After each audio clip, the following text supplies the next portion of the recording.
सभी को नमस्कार, मेरा नाम अभिषेक है और आप देख रहे हैं 10 सितंबर 2025 के इम्पोर्टेंट करंट अफेयर्स जो आपके सभी प्रौद्योगिकी परीक्षाओं के लिए इम्पोर्टेंट है। आइए आपको चंद्र ग्रहण और सूर्य ग्रहण के बारे में आज समझाया जाए जो आपके एग्ज़ाम पर्सपेक्टिव से काफ़ी इम्पोर्टेंट है। लेकिन सबसे पहले आप इस डायग्राम को देखिए, ये आपका पहला डायग्राम है और ये आपका दूसरा डायग्राम है जो ये शो कर रहा है कि सोलर इक्लिप्स और लूनर इक्लिप्स की प्रक्रिया किस तरह से होती है।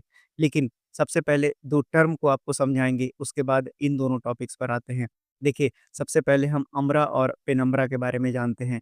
तो सबसे पहले आप ये देखिए कि यहाँ पर सन का जो लाइट रे आ रहा है, लाइट रे के आने से अभी यहाँ पर मून बीच में है, तो मून के जो ये वाला पोर्शन है, यहाँ पर आप देखेंगे कि एक डार्क शैडो बन रहा है। यहाँ पर मैं लिख देता हूँ, यहाँ पर अगर आप देखेंगे तो एक डार्क शैडो का निर्माण हो रहा है। वहीं पर इसके ऊपर जहाँ पर थोड़ा बहुत लाइट रेज़ तो पहुँच पा रहा है, लेकिन पूरी तरह से नहीं पहुँच पा रहा है, इसलिए यहाँ पर जो शैडो बन रहा है, ये लाइट शैडो बन पा रहा है। तो अब अम्ब्रा और पेनम्ब्रा को समझ लीजिए, आपको मैंने डायग्राम के थ्रू समझा दिया, अब आइए लिखित रूप में आप कैसे समझेंगे।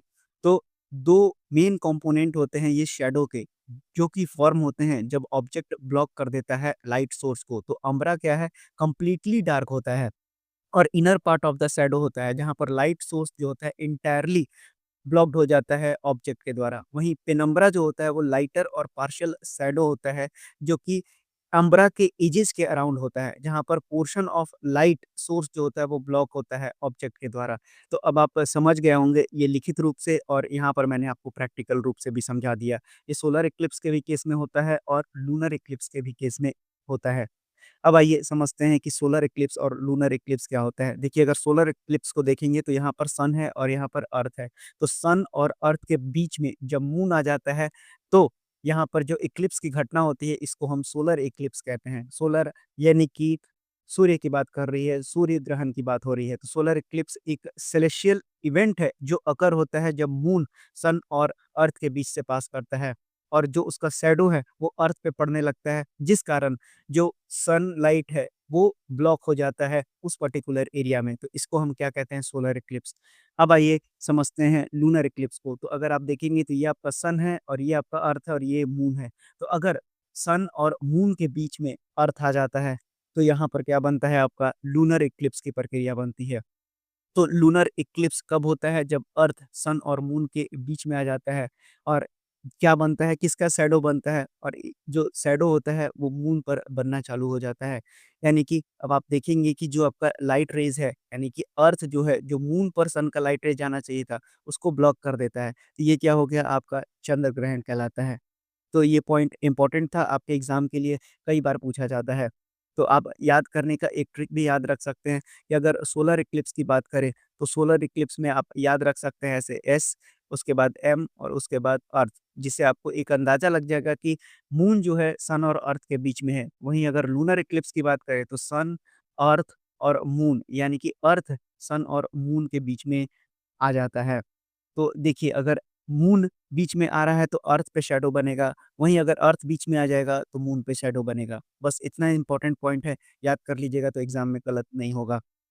अब जो है, कई बार क्या होता है कि मून जो है, जैसे इस बार आप देखेंगे कि न्यूज़ में क्या लिखा हुआ है कि यहाँ पर किस तरह का मून बन रहा था, तो ब्लड मून बन रहा था। तो ब्लड मून के बारे में भी जान लीजिए। तो ये एक तरह का कलर है, जो मून होता है डीप रेड कलर में हो जाता है लूनर इक्लिप्स के दौरान, जिसको कि हम ब्लड मून कहते हैं। अब ये होता क्यों है? तो जो कलर ऑफ मून होता है लूनर इक्लिप्स के दौरान, वो डिपेंड करता है कि कितना डस्ट प्रेज़ेंट है एटमॉस्फेयर में, वाटर ड्रॉपलेट के साथ, साथ ही साथ क्लाउड और मिस्ट के साथ।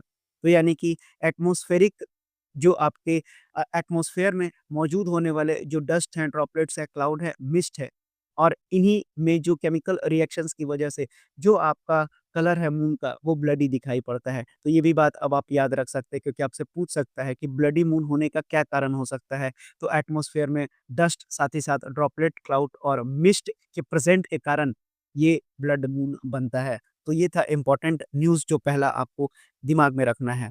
अब आइए बढ़ते हैं अपने अगले करंट अफेयर पे, जहाँ पर इंडिया और इज़राइल ने साइन किया है बायलैटरल इन्वेस्टमेंट एग्रीमेंट नई दिल्ली में। समझते हैं इस न्यूज़ को क्या हुआ है। तो इंडिया और इज़राइल ने साइन किया बायलैटरल इन्वेस्टमेंट एग्रीमेंट नई दिल्ली में।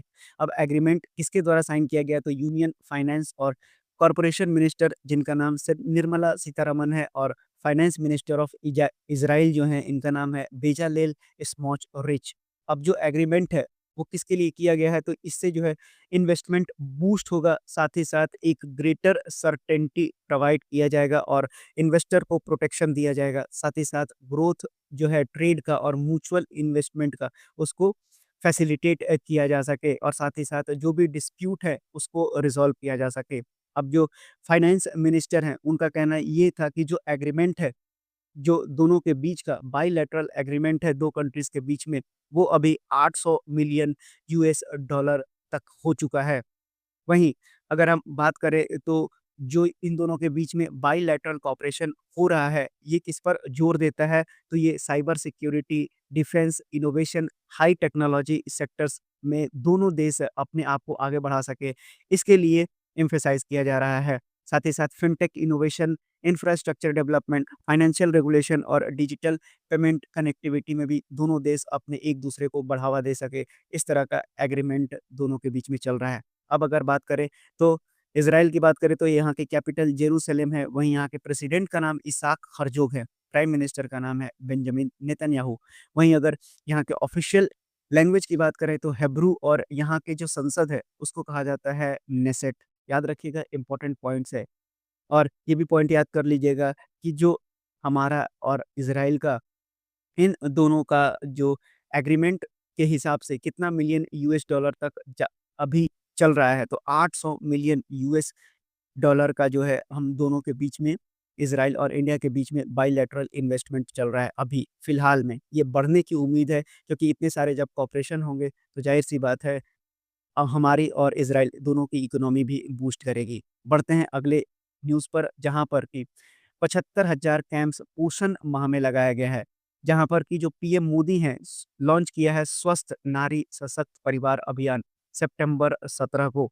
बस आपको यहाँ से याद रखना है कि आपसे पूछा जाएगा सवाल कि which of the following ministers has launched the स्वस्थ नारी सशक्त परिवार अभियान ऑन सितंबर 17, या फिर किस दिन लॉन्च किया गया है, ये भी डेट आपसे पूछा जा सकता है। तो ये पीएम मोदी के द्वारा किया गया है। अब इसका इनिशिएटिव का एम क्या है, यानी कि क्या मकसद है? तो ज़ाहिर-सी बात है कि हेल्थ केयर को बूस्ट करना है, किसके क्षेत्र में? वुमेन के क्षेत्र में। आपको भी परेशानी गिनाएँगे, साथ ही साथ जो चिल्ड्रन्स हैं अक्रॉस इंडिया में, क्योंकि माँ से ही बच्चे होते हैं, तो अगर माँ स्वस्थ नहीं है, तो बच्चे कैसे स्वस्थ रह पाएँगे? यानी बच्चा स्वस्थ पैदा नहीं हो सकता है। और जो प्रोग्राम है, वो फ़ोकस करेगा क्वालिटी हेल्थ केयर को एनहांस करने में और साथ ही साथ स्प्रेड करेगा अवेयरनेस को भी वुमेन्स और चिल्ड्रन हेल्थ के ऊपर। अब आइए जान लेते हैं कि समस्याएँ क्या-क्या है और सरकार ने उसके लिए क्या-क्या किया है। तो देखिए, अगर हम मैटरनल मोर्टेलिटी रेट की बात करें, यानी कि कितनी महिलाएँ जो हैं, मोर्टेलिटी रेट कितना है, यानी माँ बनने के बाद उनकी मृत्यु कितने दर पर होती है, ये भी याद कर लीजिए। तो वो भारत में 2023 में 80 लाख लाइव बर्थ डिक्रीज़ हो चुका है। कहने का मतलब ये है कि जो 80 पर लाख लाइव बर्थ इन 2023 है, वो डिक्रीज़ हुआ है, यानी कि मैटरनल मोर्टेलिटी रेट कम हुआ है 2023 तक के अगर आंकड़ों को देखें तो। वहीं अगर 5 साल के बच्चे की मृत्यु को देखें, तो ये 42% गिरा है 2015 से लेके 2023 में। वहीं नियोनेटल, नियोनेटल का मतलब होता है जन्मजात, इसमें भी गिरावट हुआ है, जो कि अच्छी बात है, क्योंकि सरकार ने काफ़ी काम किया है इसमें। 2015 से 2023 तक का आंकड़ा देखें तो 39% का गिरावट हुआ है। वहीं अगर भारत सरकार ने क्या-क्या मूवमेंट चलाया है जिस वजह से ये डिक्लाइन हुआ है, तो नेशनल हेल्थ मिशन, इसमें क्या होता है, तो एक स्ट्रैटेजिक अप्रोच अपनाया जाता है reproductive, maternal, newborn child, adolescent health और न्यूट्रिशन पर। वहीं आयुष्मान आरोग्य मंदिर में 1,76,000 एक्टिव हेल्थ और वेलनेस सेंटर प्रोवाइड किया गया है हेल्थ केयर सर्विसेज के लिए। वहीं यू विन पोर्टल की बात करें तो एक डिजिटल प्लेटफॉर्म है, जहां पर ट्रैक और मैनेज किया जाता है वैक्सीनेशन रिकॉर्ड का प्रेग्नेंट वुमेन्स और चिल्ड्रन के लिए। वहीं अगर टेली मानस की बात करें तो टेली मेंटल हेल्थ प्रोग्राम है, जिसमें काउंसलिंग और केयर सर्विसेज प्रोवाइड किया जाता है। तो इन सारी वजह से जो है सरकार ने काम करने की वजह से जो भी मैटरनिटी रेट है, यानी मरने का जो डेथ है, जितने भी प्रकार से होते हैं, उसमें डिक्लिनेशन देखा गया है। अब आइए बढ़ते हैं अपने अगले करंट अफेयर पे। तो अगले करंट अफेयर की बात करें तो डॉक्टर जितेंद्र सिंह ने इनॉग्रेट किया है इंटरनेशनल कॉन्फ्रेंस ऑन स्पेस 2025, यानी कि स्पेस के बारे में और हम क्या-क्या करेंगे आगे, ये ऐसा खुलासा किया है डॉक्टर जितेंद्र सिंह ने। अब आइए, इंडिया का एम्बिशियस गोल है कि वो मून मिशन 2040 तक लॉन्च करेगा। साथ ही साथ अपना जो स्पेस स्टेशन होगा, सारे कंट्रियाँ होड़ में लगी हुई हैं अपना-अपना अब स्पेस स्टेशन बनाने में। तो भारत का जो स्पेस स्टेशन का नाम होगा, भारतीय स्पेस स्टेशन होगा, जो कि सरकार का कहना है कि 2035 तक डेवलप किया जाएगा। वहीं मिनिस्टर ने हाइलाइट किया है कि 300 प्लस स्टार्टअप भारत के स्पेस में हो चुका है अब तक।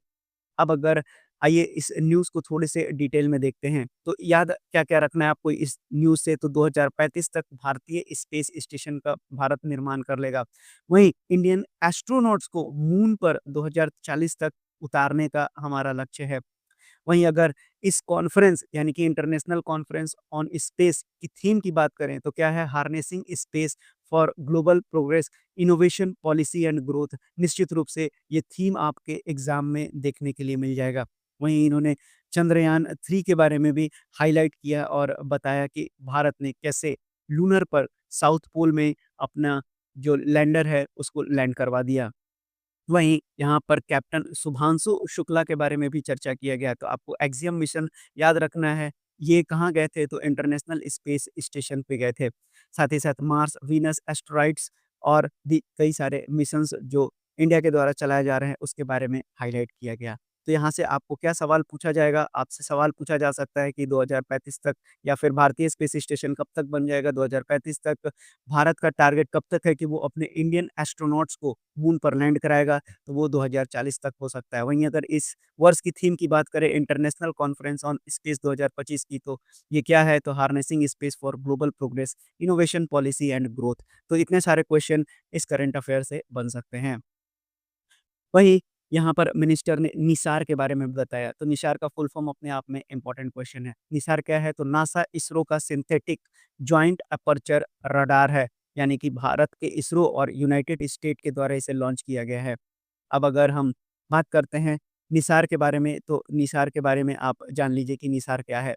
तो ये एल बैंड और एस बैंड पे काम करता है, ये भी अपने आप में इम्पोर्टेंट सवाल है।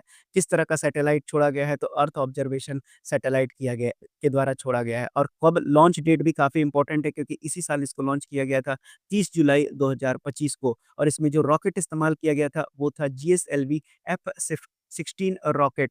अब ये जो है रडार का यूज़ करके मैप करेगा ग्लोबल सरफेस चेंज को, जो कि नेचुरल इवेंट्स जैसे कि अर्थक्वेक, लैंडस्लाइड और वोल्केनिक एक्टिविटीज़ और साथ ही साथ एनवायरमेंटल चेंजेज़ जो हो रहे हैं, फॉरेस्ट डिग्रेडेशन, साथ ही साथ आइस मूवमेंट को भी ये ट्रैक करेगा।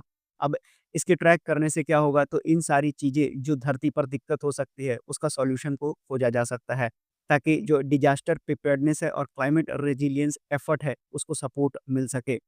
वहीं अगर चंद्रयान मिशन की बात करें तो चंद्रयान 3 आपको याद रखना है, 1 और 2 याद रखने की ज़रूरत नहीं है। किस रॉकेट के द्वारा लॉन्च किया गया था? तो एलवीएम-3 यानी कि लॉन्च व्हीकल मार्क 3 के द्वारा।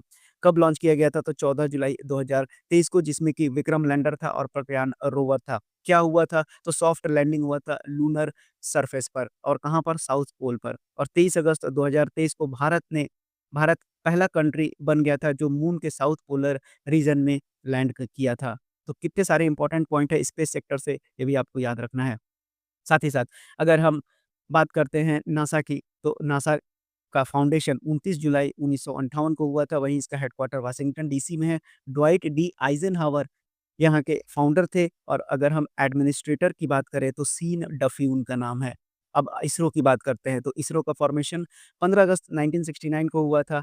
वहीं जो हेडक्वार्टर है इसका बेंगलुरु कर्नाटका में है और मोटो क्या है? तो space technology in the service of Mankind और जो चेयरमैन है वो हैं वी नारायणन साहब। तो इम्पोर्टेंट ये करंट अफेयर था जहाँ से काफ़ी सारे क्वेश्चंस आपको बन सकते हैं। बढ़ते हैं अपने अगले करंट अफेयर पे, जहाँ पर लॉन्च हुआ है 11वां एम्यूनेशन कम टॉर्पीडो कम मिसाइल बार्ज LSAM-25। याद रख लीजिएगा, अब इसका नाम इम्पोर्टेंट है ACTCM, यानी कि ये फुल फॉर्म अपने आप में है। यानी कि 11वां एसीटीएम बार्ज, जो कि 8 सितंबर 2025 को कहाँ पर हुआ था? तो यहाँ पर जो अ, ये जो लॉन्च जगह था, ये थाने, मुंबई में हुआ था और जो चीफ गेस्ट थे, उनका नाम क्या था? तो रियर एडमायरल विशाल बिश्नोई। अब जो है 11 इस तरह के जहाज़ों का निर्माण के लिए कॉन्ट्रैक्ट दिया गया है, जो कि MSME shipyard MS Suryadipta project private limited Thane में बनाया जाएगा। 11 नंबर याद रखिएगा, क्या है ये? तो एम्यूनेशन कम टॉरपीडो कम मिसाइल बार्ज है, यानी कि एक ऐसा जहाज़ टाइप का है, जिसमें कि टॉरपीडो भी है, यानी कि जिस तरह से अगर मान लेते हैं ये गाड़ी चल रहा है, यानी कि शिप चल रहा है, इसी के अंदर से एक मिसाइल निकलेगा, तो उसको टॉरपीडो कहते हैं, जो दूसरे जो शिप्स हैं, दुश्मन को उसको उड़ा सकता है। साथ ही साथ ये मिसाइल भी ढो सकता है, एम्यूनेशन भी ढो सकता है। तो ये सारी फैसिलिटीज़ हैं और ये इंडिजीनियसली डेवलप हो रहा है, यानी कि भारत में ही डेवलप किया जा रहा है इस तरह का शिप को। तो याद रख लेंगे, तो इम्पोर्टेंट पॉइंट यहाँ से निकलेगा। तो इससे क्या बढ़ावा मिलेगा? तो ज़ाहिर-सी बात है, इससे आत्मनिर्भर इनिशिएटिव जो भारत सरकार के द्वारा चलाया जाता है, इसको बढ़ावा मिलेगा।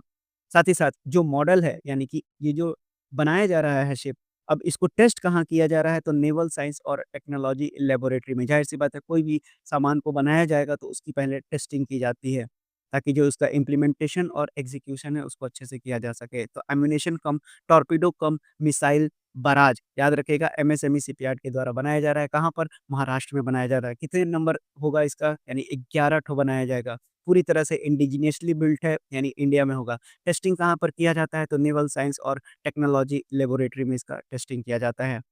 अब आइए बढ़ते हैं, इंडियन नेवी के बारे में जान लेते हैं। तो इंडियन नेवी का जो मोटो है वो क्या है? तो सम नो वरुणा, यानी कि may the lord of water be auspicious to us. Navy day 4 दिसंबर को मनाया जाता है। वहीं चीफ ऑफ नेवल स्टाफ का नाम इम्पोर्टेंट है, एडमिरल दिनेश कुमार त्रिपाठी। अब बढ़ते हैं अपने अगले करंट अफेयर पे, जहाँ पर मिनिस्ट्री ऑफ एजुकेशन ने सेलिब्रेट किया है इंटरनेशनल लिटरेसी डे। अब अगर इंटरनेशनल लिटरेसी डे की थीम की बात करें, तो आपको याद रखना है promoting literacy in the digital era. यही इस का सवाल बनेगा आपका कि इस वर्ष की थीम इंटरनेशनल लिटरेसी डे की क्या है? तो promoting literacy in the digital era. अब आपको ये भी नाम याद रखना है हिमाचल प्रदेश का। तो हिमाचल प्रदेश 5वां फुल्ली लिटरेट स्टेट बन चुका है। किसके बाद? त्रिपुरा, मिज़ोरम, गोवा और लद्दाख के बाद। वहीं आपको याद रखना है कि मिनिस्ट्री ऑफ एजुकेशन कौन है? तो श्री धर्मेंद्र प्रधान साहब हैं। ये बात भी आप याद कर लीजिएगा, इम्पोर्टेंट है। अब अगर हम बात करते हैं कि जो इंटरनेशनल लिटरेसी डे है, कब मनाया जाता है? तो इंटरनेशनल लिटरेसी डे आपको 8 सितंबर को मनाया जाता है। यहाँ पर ये लाइन नहीं लिखी हुई है, मैं आपको बता देता हूँ कि 8 सितंबर को मिनिस्ट्री ऑफ एजुकेशन ने इसको सेलिब्रेट किया है। अब बढ़ते हैं अगले करंट अफेयर की ओर, वहाँ जहाँ पर कि वर्ल्ड ड्यूशेने मस्कुलर डिस्ट्रॉफी डे है। ये काफ़ी इम्पोर्टेंट सवाल बनेगा। साथ ही साथ पीएससी एग्ज़ाम में तो ये निश्चित रूप से पूछा जाएगा आपसे। ड्यूशेने मस्कुलर डिस्ट्रॉफी डे हर साल 7 सितंबर को मनाया जाता है और किसके द्वारा ये मनाया जाता है? तो department of empowerment of persons with the disability, जो कि मिनिस्ट्री ऑफ सोशल जस्टिस और एम्पावरमेंट के अंतर्गत आता है। अब अगर ड्यूशेने मस्कुलर डिस्ट्रॉफी की बात करें, तो ये एक रेयर और प्रोग्रेसिव डिसऑर्डर है, जिसमें कि मसल्स जो है धीरे-धीरे वीक होने लगता है और ये किसको इम्पैक्ट करता है? तो चिल्ड्रन को इम्पैक्ट करता है, उनके मोबिलिटी को इम्पैक्ट करता है, साथ ही साथ साँस लेने में दिक्कत होने लगता है और फिर हार्ट जो है फंक्शनिंग में भी दिक्कत आने लगती है। अगर इसको टाइमली इंटरवेन नहीं किया गया, अवेयर नहीं किया गया, एजुकेट नहीं किया गया और साथ ही साथ सोशल इंक्लूजन के अंतर्गत इसको नहीं लाया गया, तो जो क्वालिटी ऑफ लाइफ है, जो भी पर्सन इससे अफेक्टेड है, उनके कंडीशन को सुधारा नहीं जा सकता है। अब अगर बात करें कि कैबिनेट मिनिस्टर कौन है ministry of social justice and empowerment के, तो इनका नाम है डॉक्टर वीरेंद्र कुमार। आइए बढ़ते हैं अब अपने अगले करंट अफेयर की ओर, जहाँ पर प्रेसिडेंट ऑफ इंडिया ने प्लैटिनम जुबली सेलिब्रेट किया है डबल ईपीसी इंडिया का। अब डबल ईपीसी इंडिया क्या है? ये जान लीजिए। तो इंजीनियरिंग एक्सपोर्ट प्रमोशन काउंसिल, ये फुल फॉर्म याद कर लीजिएगा, ये आपसे सवाल बनेगा। या फिर आपसे ये पूछा जा सकता है कि इंजीनियरिंग एक्सपोर्ट प्रमोशन काउंसिल का हाल ही में कौन-सा सेलिब्रेशन किया गया? तो प्लैटिनम जुबली किया गया। अब प्लैटिनम जुबली क्या होता है? तो प्लैटिनम जुबली का मतलब होता है कि जो भी इंडस्ट्री है जिसका 70 साल हो गया है या किसी भी तरह का सेलिब्रेशन जिसका कि 70 साल हो चुका है, उसको हम प्लैटिनम जुबली कहते हैं। 25 साल को सिल्वर सिल्वर जुबली, 50 साल को गोल्डन जुबली और 60 साल को डायमंड जुबली किया जाता है और जो 100 साल होता है वो सेंटेनरी कहलाता है। अब याद रख लीजिएगा कि जो इंडिया का इंजीनियरिंग एक्सपोर्ट है, वो इंक्रीज़ कर गया है $70 बिलियन से लेके $115 बिलियन डॉलर। यानी कि जो पहले $70 बिलियन हुआ करता था, आज अगर 2025 की बात करें तो वो $115 बिलियन है। Double EPC engineering export promotion council full form याद रखिएगा। अब बढ़ते हैं अगले करंट अफेयर पे जहाँ पर पीएम मोदी ने इनॉग्रेट किया है कंबाइंड कमांडर कॉन्फ्रेंस कोलकाता में।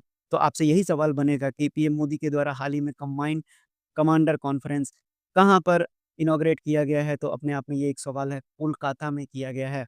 लेकिन उससे भी ज़्यादा इम्पोर्टेंट है कि इस वर्ष की थीम क्या है? तो reform transforming for the future. अब ये जो कॉन्फ्रेंस है वो किस पर फ़ोकस करता है? तो रिफॉर्म, ट्रांसफॉर्मेशन और चेंज और ऑपरेशनल प्रिपेयर्डनेस पर ये फ़ोकस करता है। याद रखिएगा इम्पोर्टेंट है। अब अगर हम बात करें तो इंडियन आर्मी की बात करें तो हेडक्वार्टर नई दिल्ली है, वहीं general Upendra Dwivedi chief of army staff हैं। वहीं अगर मोटो की बात करें जो सबसे इम्पोर्टेंट सवाल बनता है सेवा परमो धर्मा यानी कि सर्विस इज़ द इटर्नल धर्मा ये इंडियन आर्मी का मोटो है। अब आइए बढ़ते हैं अपने अगले करंट अफेयर पे जहाँ पर वर्ल्ड फिजियोथेरेपी डे आपसे पूछा जा सकता है कि वर्ल्ड फिजियोथेरेपी डे की थीम क्या है? और उससे भी पहले अगर आपको बता दें कि जो आपका वर्ल्ड फिजियोथेरेपी डे है, ये किस वर्ष मनाया जाता है? तो इसका आंसर हो जाएगा ये भी 8 सितंबर को मनाया जाता है। तो ये भी याद कर लीजिएगा कि 8 सितंबर को वर्ल्ड फिजियोथेरेपी डे मनाया गया, जिसका थीम क्या है? Healthy ageing, role of physiotherapy in falls and frailty. याद कर लीजिएगा बहुत ही इम्पोर्टेंट है। ये सारे के सारे थीम्स वाले जो क्वेश्चन होते हैं वो निश्चित रूप से आपको 1 से 2 नंबर दिला सकता है। 8 सितंबर healthy ageing role of physiotherapy in falls and frailty ये इस वर्ष की थीम है।